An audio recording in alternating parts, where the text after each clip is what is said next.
अस्सलाम वालेकुम, मैं लियाकत, तुसीं वेख रहे हो मेरे यूट्यूब चैनल। बैनुल इज़लाई शॉप रॉबर्स सीसीडी पुलिस मुकाबले दे विच हलाक हो गए ने। क्राइम कंट्रोल डिपार्टमेंट साहिवाल खुफिया इतला की कार्रवाई करते हुए बैनुल इज़लाई शॉप रॉबरी गैंग के 3 खतरनाक डाकुओं को पुलिस मुकाबले में हलाक कर दिया गया। जी दोस्तों, मुकम्मल तफसील से पहले मेरे चैनल सब्सक्राइब करो, बेल आइकन बटन प्रेस करो और वीडियो ਨੂੰ शेयर। जी दोस्तों, मुलजमान सफ़ेद करोला गाड़ी पुरानी हड़प्पा रोड पर मौजूद थे। सीसीडी पुलिस ने पुल LBDC कोलवाला बंगला के करीब उन्होंने रोकने की कोशिश की है, जिसके नतीजे मुलजमान ने अंधाधुंध फायरिंग शुरू कर दी है। जवाबी कार्रवाई के बाद तीनों डाकू हलाक हो गए ने। ये सीसीडी पुलिस मुकाबला जिला सहीवाल का एरिया है जिथे मुकाबला होया है। ये 3 डाकू मुकाबले दे विच पार हुए ने।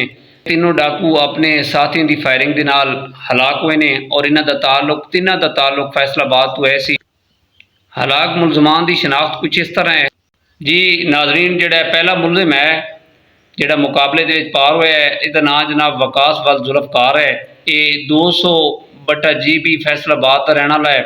इस ते तकरीबन 46 मुकदमात ने 2 मुकदमे दे विच इश्तिहारी करार दिता गया है। दूसरा जिहड़ा मुलजिम है सी, इसका नाम जवार वल्द बरियाम है और 144/GB फैसलाबाद दे रहने वाला है सी और ये उत्ते तकरीबन 27 मुकदमे दे विच मुलविस है सी। चोरी डकैती राहजनी वगैरह दे उत्ते केस है सी। और तीसरा मुलजिम सी इमरान वल्द मुख्तार। ये 212/GB फैसलाबाद का रैशी है सी और इस तकरीबन 22 मुकदमे है सी। और ये तीनों मुलजिम जिहड़े ने ये बैनुल इज़लाई गरोह दे नाल ताल्लुक रखते हैं और मुख्तलिफ इज़ला दे विच दुकानां दे उत्ते गन पॉइंट ते ये दुकानां नूं लुट लैंदे सी और काफ़ी इलाकों दे विच इन्हां दा जनाब चर्चा है सी, जिहड़ा जनाब हुण ख़त्म पजीर होया है। और मुख्तलिफ इज़ला दे विच दुकानां दे उत्ते मुसल्ला होकर डकैतियां राहजनी और दीगर संगीन वारदातां दे विच मुलविस है सी, जिहड़े अपनी साथियों की फायरिंग के नाल हलाक हुए ने। इन्हां दा ताल्लुक फैसलाबाद तो है। जी दोस्तों, यह मुकाबला जिहड़ा होया सी जिला सहीवाल दे विच होया सी ते मुलजमान दा ताल्लुक फैसलाबाद तो है सी और ये काफ़ी जराइम दे विच मुलविस है सी। इन्हां दे उत्ते काफ़ी FIR है सी जो तुहाडे नाल डिस्कस कीतियां ने। माशाअल्लाह सीसीडी बड़ी अच्छी कारकर्दगी दिखा रही है पूरे पंजाब दे विच और पता लग रहा है कि अलहमदुलिल्लाह जिहड़े जराइम पेशा अफराद हैं उन्होंने कैफी किरदार तक पहुँचाया जा रहा है और मजीद जिहड़े कन टुटे जिहड़े बने हुए हैं इन्हां दा बिल्कुल नामो निशान भी नहीं रहा। और जिहड़े मनशियात फरोश का धंधा कर रहे हैं वो बिल्कुल अपना उन्हां दा कोई पता ही नहीं है कि वो किधर चले गए ने।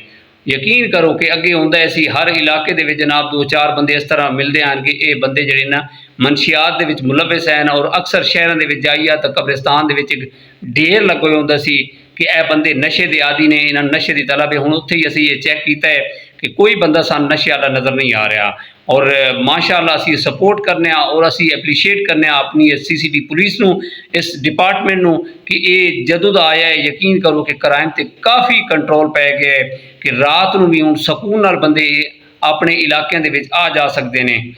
ज़्यादातर जिहड़े देहात के लोग रहने वाले ने। बाकी दिन दिहाड़े कल कोट मोहम्मद दे विच एक लड़की नूं बाजार दे विच सरेआम सर दे विच गोलियां मार के कतल कर दिता गया। मेरी ये गुजारिश है कि वजीर आला साहिबा नूं और सीसीडी डिपार्टमेंट के हैड सुहेल जफर चट्ठा साहब नूं कि इस कातिल नूं फिलफौर पकड़ के इस नूं भी इबरत का निशान बनाया जाए कि इसने कि सरेआम जनाब एक वहशत फैलाई है और इस नूं भी कैफे किरदार तक पहुँचाया जाए। और बड़िया अपडेट आ रही ने कि जनाब जिहड़े जराइम पेशा अफराद हैं इन्हां दा जनाब खात्मा किया जा रहा है, इन्होंने कैफे किरदार तक पहुँचाया जा रहा है। जिस तरह जनाब पिछले दिनों के मुकाबले 2 हलाक हुए ने, एक अली कसाई और दूसरा जाहिद कसाई, जिन्हों का ताल्लुक जिला सरगोदा बुलवाल तो है सर।